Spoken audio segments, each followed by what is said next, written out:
ఈ పాట లిరిక్స్ మన డైరెక్టర్ శివ నిర్మాణ గారు అండ్ అలాగే కళ్యాణ్ చక్రవర్తి గారు రాశారు. So let's start the song.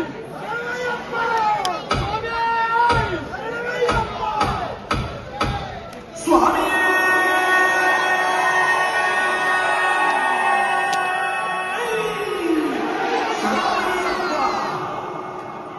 பள்ளி கட்டு சபரிமலைக்கு கல்லும் முள்ளும் காலுக்கு மெத்தை சாமிய சரணம் ஐயப்ப சரணம் ஐயப்ப சரணம் சுவாமிய சரணம்